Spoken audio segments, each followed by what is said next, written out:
Sema penzi ni kikozi, okay? Likikushika hauwezi kuvumilia, okay? So Harmonize na Kajala penzi lao linazidi kusonga zaidi kisirisiri, you know? So wawili hao waliweza kuachana zaidi ya miaka 2 iliyopita baada ya Harmonize kujaribu kumkatia mtoto wake Kajala, okay? Harmonize akajaribu kumkatia, okay, mtoto wake Kajala, okay?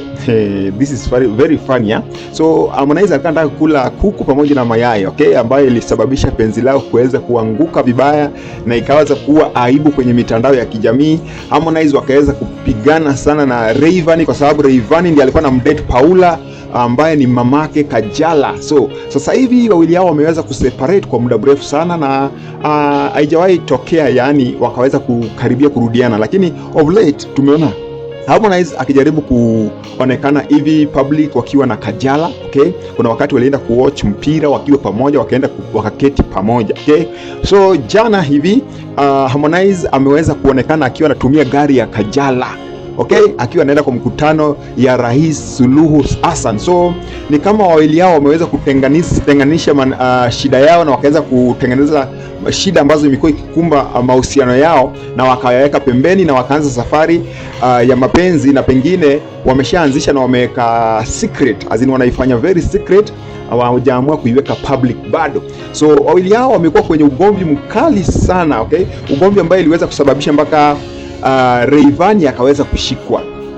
Kule nyuma ukikumbuka, Rayvanny aliweza kushikwa kwa sababu Harmonize aliweza kumstaki kwamba amemkatia Paula, okay? Paula baada alikuwa shule kule, alikuwa 17 years. So Rayvanny akastakiwa kwamba amemkatia Paula na Harmonize ndiye alienda kumstaki akiwa anasema yeye ndio baba mwenye mtoto.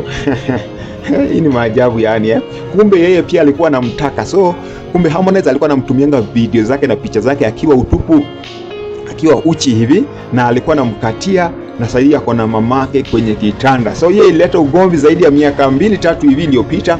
Na so wakati mwingine uanga tunakosa utu, sijui kama ni Rayvanny aliweza kumkosea Harmonize pale wakati Harmonize alitoka na kuanza kumtusi Diamond, alafu sasa Harmonize akatafuta tu uadui na yeye na akaweza kumpata kwamba ana date msichana wa Kajala. So akaenda kumstaki na Rayvanny akaweza kushikwa karibu siku 2 hivi, lakini management ya Wasafi waliweza kumtoa.